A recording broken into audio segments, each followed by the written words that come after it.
Drink water, check. Clear throat, check. Test microphone, check. Close cabinet, check. You're listening to Tripod, the Trilingual Podcast in its English version. If you're passionate about the miracle of human language and human voice, you've reached your destination.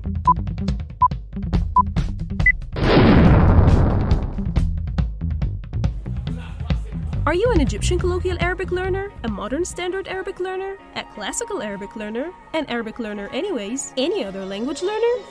You've reached a new world. Well, a new language is a new world. Welcome to Walk Like an Egyptian. Rather, talk like an Egyptian.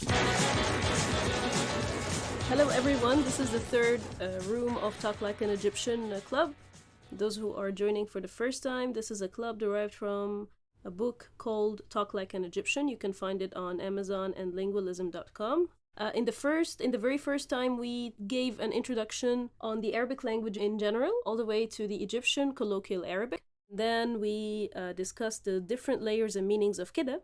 And kida actually had so many meanings that it took 2 sessions or 2 rooms.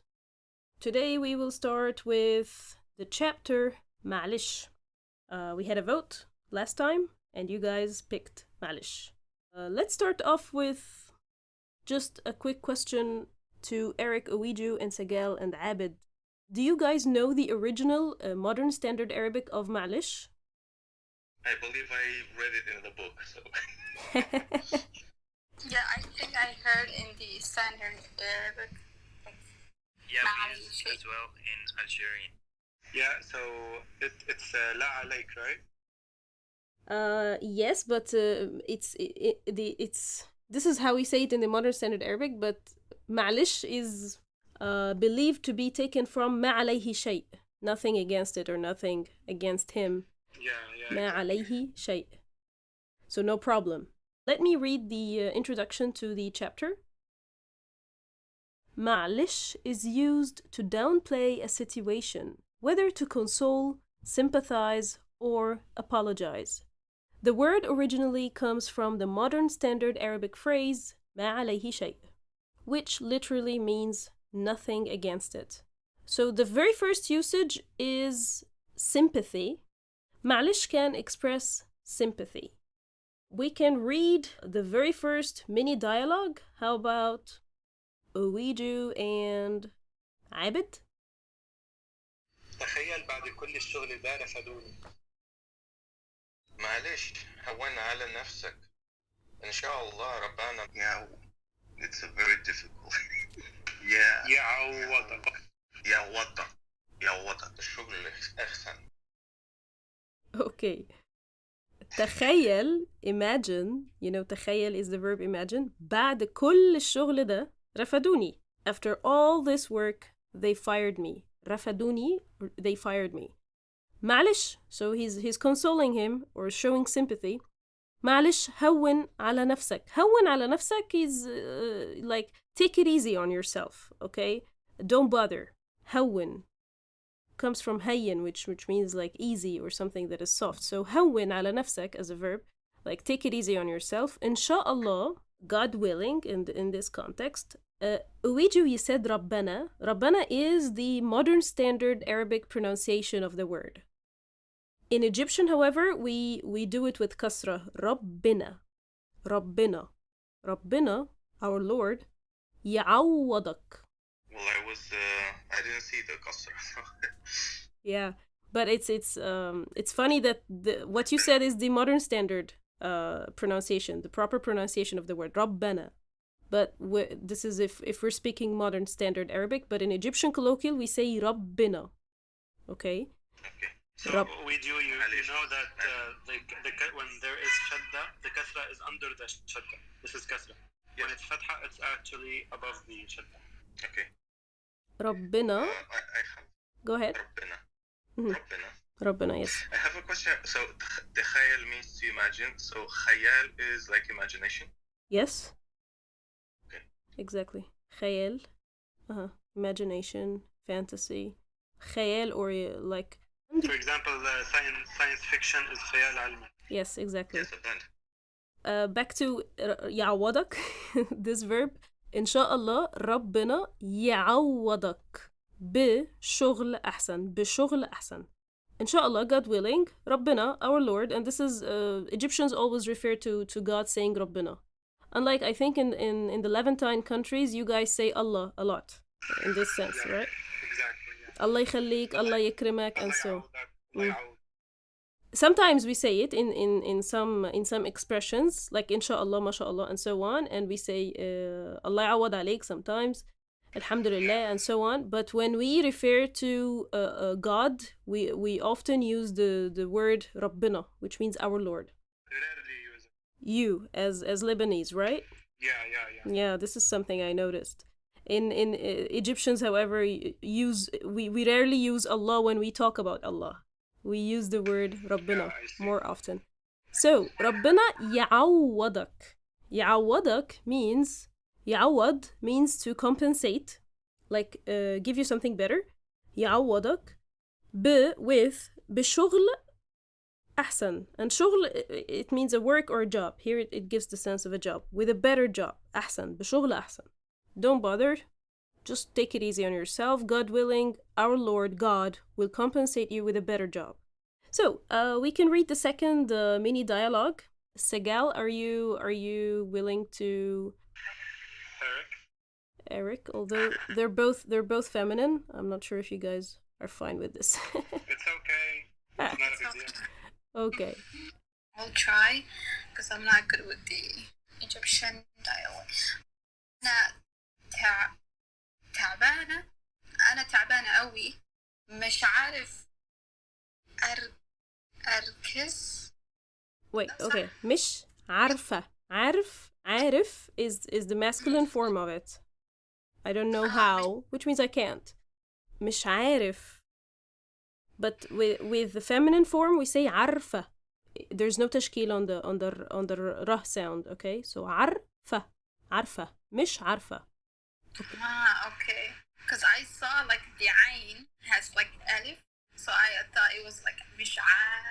Yes, okay. Because the masculine form of it is pronounced this way, عارف. But when we say it in the feminine form, we just, say it quickly. مش عارفة. شكرا يا أستاذ. Okay. مش عارفة أركز في المذاكرة. Okay. أركز في المذاكرة. Now this is modern standard Arabic. Okay. So we say أركز في المذاكرة. مش عارفة أركز في المذاكرة. As you guys can see, we transform the dhal sound into z. Egyptians, as always, tend to make everything easier. So we say مذاكرة. Even though the word is written in its original form, which is مذاكرة. This is the modern standard Arabic form of it. مش عارفة أركز في المذاكرة. And Sigal, every time you say I cannot read Egyptian, but you're doing a good job. Okay. Eric, can you reply? Okay. معلش يا حبيبتي ادخلي ريحي ساعة وقومي كملي. Okay. معلش يا حبيبتي ادخلي ريحي ساعة وقومي كملي. Because she's addressing, yes, كملي. So here, أنا تعبانة قوي. I'm so tired. I'm so exhausted. مش عارفة أركز في المذاكرة. مش عارفة literally means I don't know. عارف comes from يعرف, the verb يعرف. تعرف, so and so and so. But in Egyptian we use it as can. Like if I ask someone, تعرف تفتح دي? Can you open this? So do you know how to open this? And it comes in this sense. So مش عارفة أركز. I can't concentrate في المذاكرة on studying. معلش يا حبيبتي, it's okay. Don't be sad. In this sense, she means, oh, okay, just take it easy. It's okay. Don't be sad. Don't be upset. Dear حبيبتي, relax for an hour. ادخلي. Now here it means ادخلي, of course, referring to her, like ادخلي, go inside, have a nap or something. ادخلي ريحي ساعة. Go relax for an hour and then resume studying. قومي كملي. And then قومي, let's take it literally. ادخلي, get inside. Okay? ريحي, relax, it comes in the sense of relax or taking a nap. ساعة for an hour. وقومي, and then wake up, get up, كملي, continue, or resume. So these are the literal meanings of those verbs. Now, if it's in the masculine form, can Uwiju and Abid, let's transform this. Let's do this challenging one. Can we reread it again in the masculine form? Can you guys do that? أنا تعبان قوي مش عارف أركز في المذاكرة. Nice job. Okay, can I say معلش يا حبيبي أدخل ريح ساعة وقوم كمل. Okay, great. معلش يا حبيبي. كمل. Right. Exactly. We omit all the ya at the end because this ya is used with the imperative with the feminine form. So ادخل, instead of ادخلي ريحي ساعة وقومي كملي, it would be ادخل ريح ساعة وقوم كمل. Now we have a final mini dialogue under this usage, which is to express or show sympathy. Okay, how about Sagal and Uwiju? النهاردة عربية خبطت فيا وقعت لي الأكسدام. Okay, النهاردة عربية خبطت فيا. خبطت if it's Alexandrian. خبطت, we'd say خبطت, but in Egyptian, in the Cairene Egyptian Arabic, we say خبطت. خبطت فيا وقعت لي الإكسدام. Can you say that again? وقعت لي الأكسدام. Okay. الإكسدام. So we have two قاف and one عين. You would just act as if it's a hamza. وقعت لي. Yeah. وقعت لي. It's a shadda on the qaf. So مش وقعت لي. No, وقعت لي. وقعت لي. Exactly. الأكسدام. So accident is like accident? No, Exodom is the bumper in the car. Oh, well, Yeah. it sounds like accident. Yes, it does sound like the word accident, but it's not. So, Sagal, can you respond to Uwiju?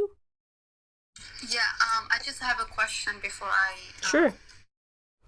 It's وإعتلا. Is that the hamza, like, or is it literal? We're gonna read it with qaf. We mentioned one time that qaf is mostly transformed in Egyptian Arabic into hamza, except with very, very minor words. Like when I say qarar as a decision, qissa as a story, and so on. Very, very few words that we stick to the original qaf uttering or sound. But the general rule is that every qaf is simply transformed into hamza. So it will be وقعت لي. وقع, actually without the shadda, وقع means to fall. Okay? When I say وقع, adding the shadda, it means to make someone or something fall. So if I say Eric وقع عابد, it means that he has made عابد to fall. But when I say Eric وقع, it means that Eric himself has fallen. So here it says وقعت. This is the referring the feminine form referring to the Arabiya, because Arabiya is a feminine word. وقعت لي, for me. وقعت لي الإكسدام, referring to my bumper, the bumper of my car, you know? Yeah, that makes so much sense. Thank you. Okay, I'll read the next. معلش get سليمة المهم إنك بخير. Great. معلش get سليمة المهم إنك بخير.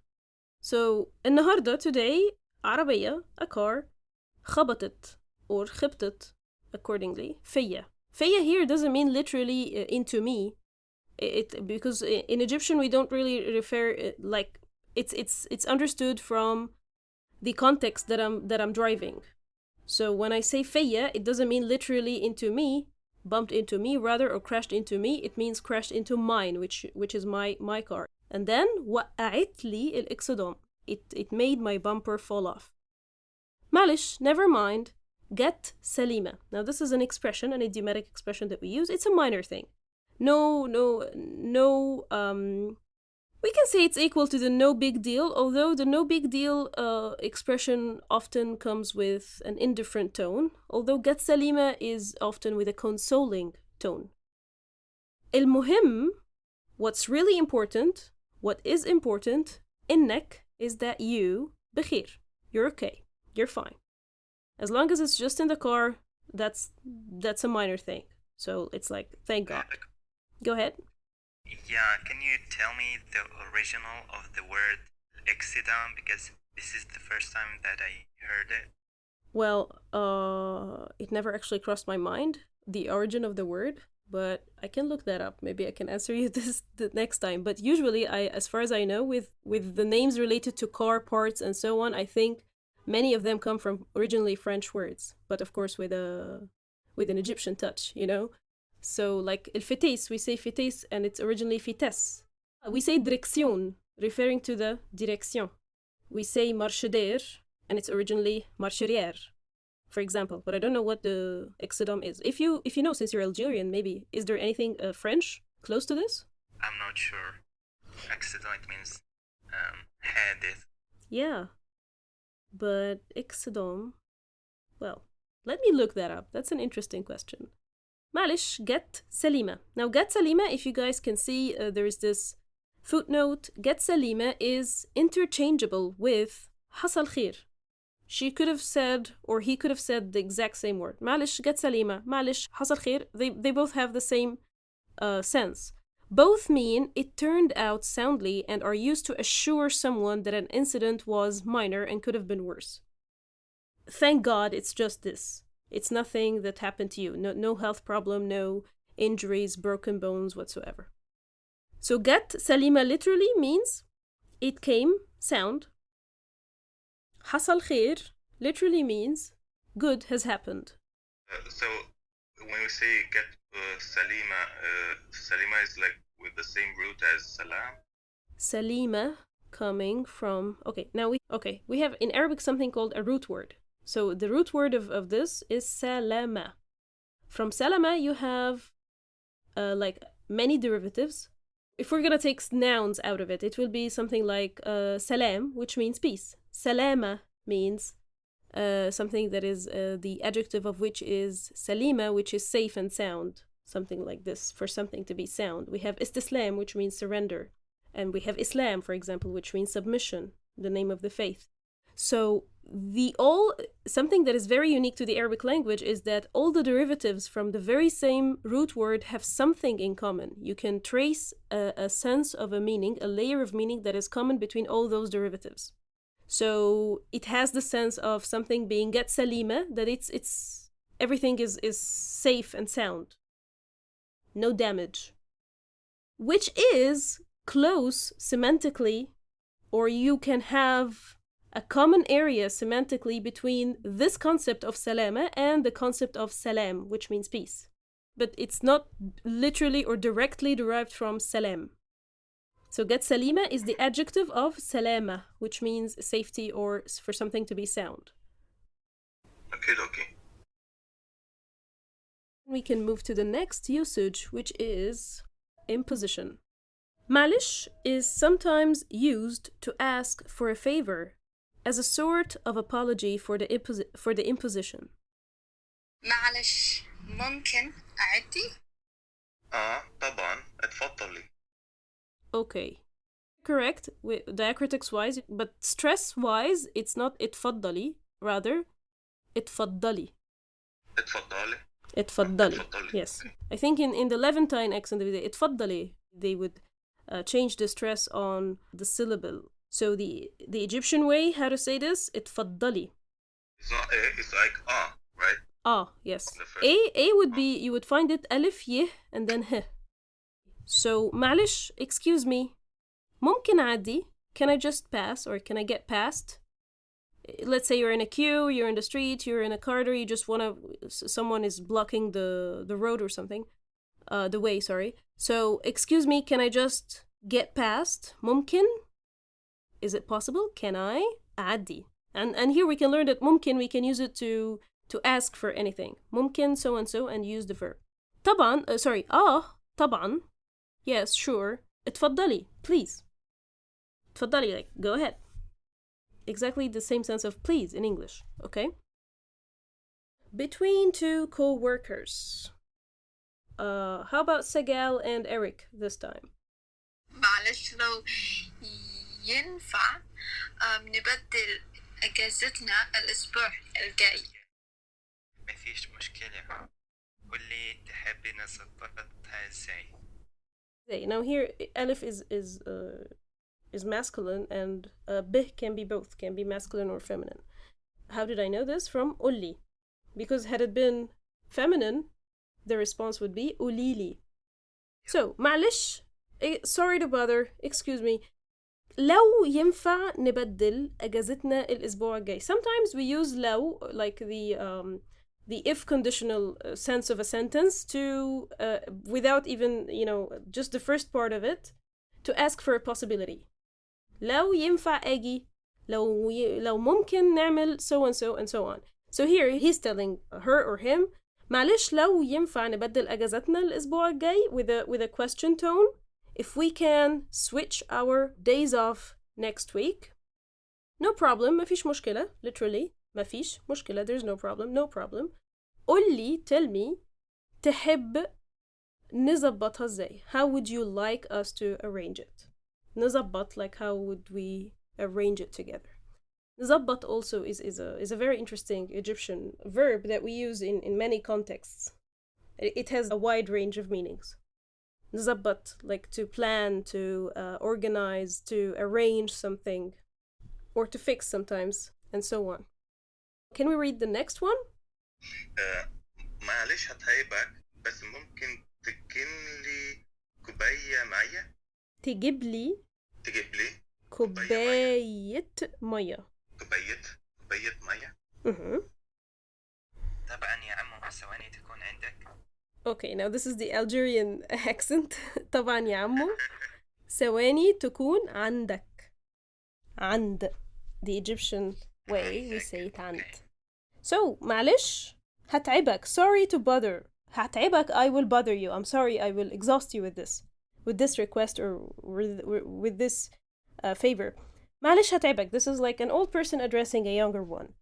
Maybe a relative, an uncle or a grandparent, something like this. معلش هتعبك, بس sorry to bother, بس ممكن تجيب لي كوباية مية? Can you just please تجيب لي. تجيب, when it's not connected with a suffix like li, for me, we say يجيب, تجيب, to bring, okay? But when we add gibli, or when we add the li afterwards, the vowel sound is shortened, so we say تجيبلي. We just say it quicker. ممكن تجيبلي. كوباية means a glass. مية means water. But since it's merged, when we say it, كوباية مية, we pronounce the t sound in the تاء مربوطة. Okay, so if I'm going to stop, ممكن تجيبلي كوباية.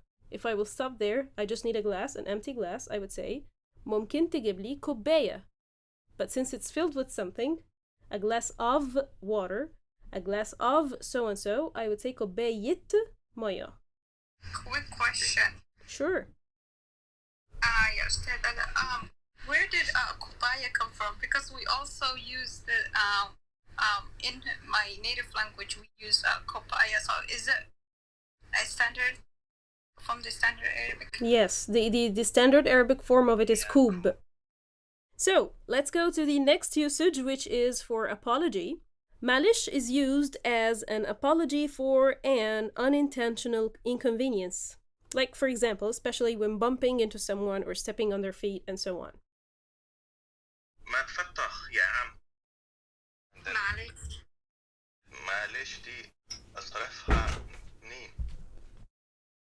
ما خلاص قلنا معلش يا عم. If I'm not mistaken, in this regard, maybe it's not the same meaning, but the am means uncle. Yes, عمو. Like the previous one, in the previous one we said طبعا يا عمو, sure uncle, which can be a real paternal or maternal uncle, or just a family friend, or just a family friend. Maybe the friend of my father, I would address him saying عمو as well. Just for respect, I guess. Yes, yes. I think in other cultures, I'm not sure about the European, maybe Ouija would help us, but in the American culture, for example, they would address their father-in-law with their first name. Now that's not possible at all in our culture. Yeah, it's almost never done in in my country. So I believe also in all the Eastern Europe, you don't usually do that, like saying addressing your in-laws on the first name. But I could add that in Romania sometimes would be appropriate, also maybe regionally, to call, for example, an older woman that you don't know. You could also call her aunt. Yes. Aunt. So I think the Eastern European culture is more Eastern, more Oriental, like closer in that sense. So yes, we do. Since in the older Romanian principalities, we were very influenced by the Byzantine Empire and then by the Ottoman Empire. So yes, sure. All the cultural mishmash is present. It's felt. So like now in this sense, of course, Yam, this is a very tense dialogue. It's almost turning into a fight. Actually, while I was writing this book, I was sometimes recalling like real conversations that I lived myself. So this was actually something that I saw as I was once standing in the street, and someone was getting down a bus and someone getting on the bus. And it was the traffic was horrible, and it was just the rush hour. Everyone is just very tense and so on. So someone bumped into the other as this was happening, and ما تفتح يا عم. Literally, this means, hey, watch out. Now, that's not the literal meaning, but that's the practical meaning. And it gives the sense of, are you blind? ما تفتح يا عم. Really, فتح, like, open your eyes. Let your eyes see. ما تفتح يا عم. I will tell you the original conversation shortly. So, but here, let's just go with this dialogue. Stay tuned for the real story. Anyways, معلش, sorry. Here it means معلش, لا مؤاخذة. Also, some people would say that, لا مؤاخذة, which is excuse me, sorry. Now, the man is not fine with this. He's still angry, so he'd say معلش دي أصرفها منين? What would I do with معلش? أصرفها means, يصرف means to pay something or to receive something. We use the verb when, for example, if I'm entitled to receive like certain subsidies or something like that, I would go to a certain place and أصرف something. It doesn't mean that I pay the money. It means here in this sense that I get what I'm entitled to with a certain document or something like this. أصرف, so I receive something. I get something. Benefit. So it has the meaning of benefit. Now, in this idiomatic expressions, with يصرفها منين, so of course, this is a very minor incident and it happens all day, but the man was angry. So this is an angry and an intense situation. What will I gain from your sorry? This is the practical meaning of it. معلش دي أصرفها منين? What am I going to do with this معلش? What is it gonna get me? So the man gets even angrier. The tone is getting higher. ما خلاص. It's over. Enough. قلنا معلش يا عم. Now this is a very angry tone. We've already said sorry. Enough is enough. You know? I said sorry, man, but here it's يا عم. يا عم خلاص. يا عم, we men usually address each other with يا عم in very friendly contexts. يا عم خلاص بقى. Like friends when they address each other. They can use this word يا عم. يا عم تعالى بس. Just come and then we will see what will happen. But here it's used as an angry tone. يا عم, ما خلاص يا عم. Enough is enough, man. You know, something like this. Now back to the original incident, speaking of, actually the man said, ما تفتح يا عم. And then he went on. He was even more rude. And تعمى, are you blind? And so the guy said, I'm actually blind. And the man instantly apologized. I'm really sorry. And he got up on the bus again and gave the man a pat on the shoulder. I'm really sorry. I didn't mean to say this. So it was quite a moving incident. Yes, this is an incident that I witnessed. It didn't take a couple of seconds, but it really was a powerful incident. Because often we use so many words without even thinking that it would hurt someone. This is something that so many people say. Are you blind? Just watch out. What are you doing? I'm actually blind. This was the response. But it's good that the man instantly tried to console the guy. We can go to the next mini dialogue. ايه اللي انت عملت ده كسرتها. ايه اللي انت عملته ده عملته كايرين عملته Alexandrian كسرتها. You broke it. ايه اللي انت عملته ده كسرتها. عملته we don't say عملته. Tuhu is the modern standard. So فعلته, the diacritic on the ha at the end. No, we keep it سكون. عملته. ايه اللي انت عملته ده كسرتها. ايه اللي انت عملته ده كسرتها. معلش حقك عليا هجيب لك غيرها. Can you give it another try? معلش حقك عليا هجيب لك غيرها. You sure it's هجيب لك? هجيب لك. That's yes. هجيب لك. Just like when we say هجيب, if we don't have a prefix, a personal pronoun prefix, we say it with the original pronunciation of it. هجيب, يجيب, تجيب. But when it's followed with a prefix, هجيب لك. I'll bring for you. So we shorten the vowel sound. ايه اللي انت عملته ده or ايه اللي انت عملته ده if it's Cairene and that's okay. I need to get rid of my Alexandrian touch. ايه اللي انت عملته ده كسرتها. What have you done? What is it that you have done? You broke it. كسرتها. معلش. Sorry. حقك عليا. حقك عليا also is another apology statement. حقك عليا. It's my mistake. هجيب لك غيرها. I'll get you another one. غير, other or another. غيرها, referring to this thing that has been broken, which we do not know. هجيب لك غيرها. I'll just bring you, I'll get you another one. Can you tell me again how can we pronounce غيرها? غيرها. Okay, غيرها. This is why you can see double sukun. A sukun on the yeh and the sukun on the ra. غيرها. This means that we're not going to give a diacritic sound to the ya. So it's playing a vowel function. The next usage is correction. Often preceded by la, sometimes, often, and spoken with a serious angry tone. When I say la معلش, now this means that this is a correction statement coming on its way. With a serious tone, or a correcting tone, or an angry tone sometimes, it is used to correct someone and absolve oneself from responsibility, that is, to set the record straight. Let's read this dialogue.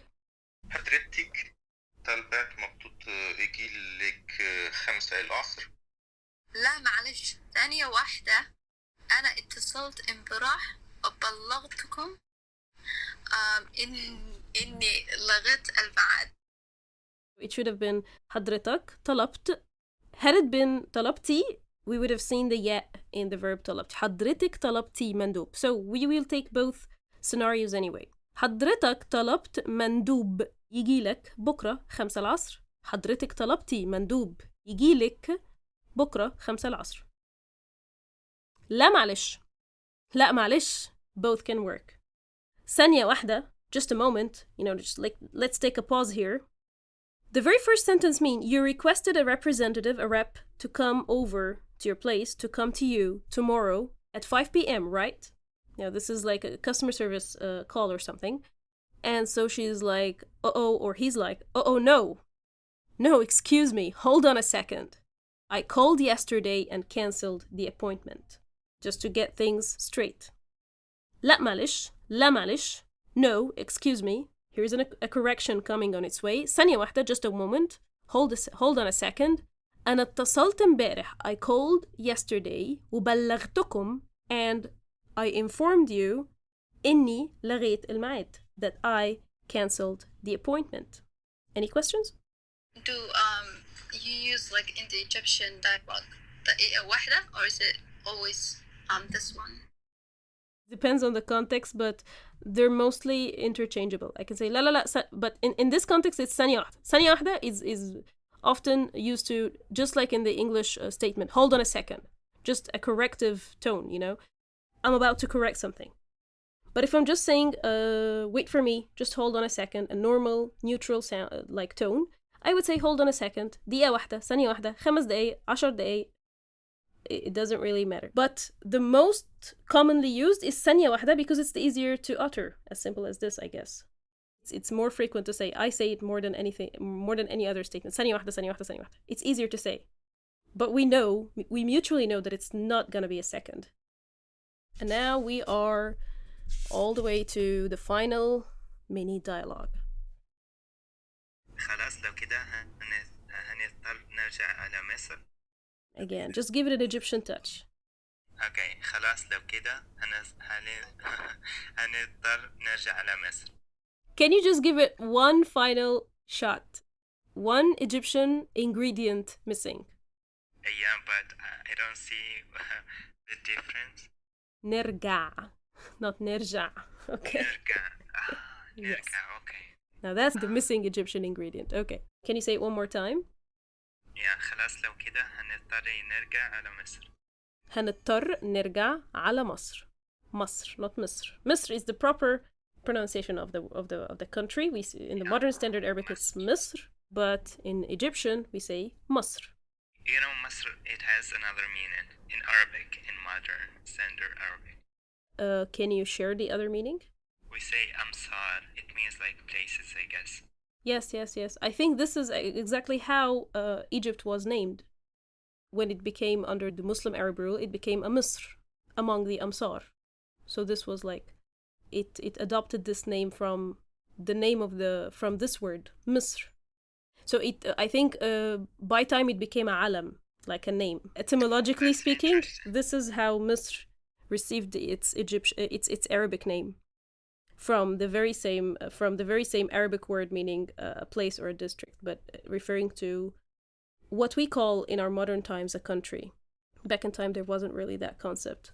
We also that's really interesting because we say like this headscarf. We say Misr.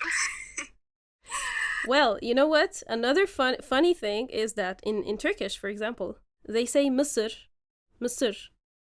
with a capital M, it refers to Egypt. With a small m, it refers to popcorn. So it's really So this is something. And guess what? One of them told me that her friends used to say this silly joke just to tease her. In Turkish, they have the verb patlamak, which means to explode, or and the very same verb is used if you want to make popcorn, because they literally explode in a way. They just pop up, So to say let's make some popcorn is exactly let's blow up Egypt. So they would say this joke sometimes. So yeah. Speaking of Misr. And so Misr in Somalian means a headscarf or Masr? Misr. We actually wait. With a kasra? With a kasra. So with the fatha, Masr is the headscarf, but with the one with the kasra, it's the green beans. Okay, well, so from popcorn to scarves to green beans, okie dokies. Let's stick to the original meaning, a place. That's really funny. Languages are the most mesmerizing human feature. It's just a miracle in itself. Really interesting. خلاص لو كده هنضطر نرجع على مصر. Uwiju, your turn. Sorry for making you wait that long. مش مشكلة. لا معلش ده ما كانش اتفقنا. احنا قلنا هنرجع لما أولادك يدخلوا كل يوم. The first part of the sentence you pronounced it very correct. لا معلش. No, excuse me. ده ما كانش اتفقنا. This wasn't our deal. This is not what we agreed on. This was not our agreement. إحنا قلنا. We agreed. Here we said. It means literally we said before. إحنا قلنا. We said, referring or relating to a previous conversation that took place and they both reached this agreement.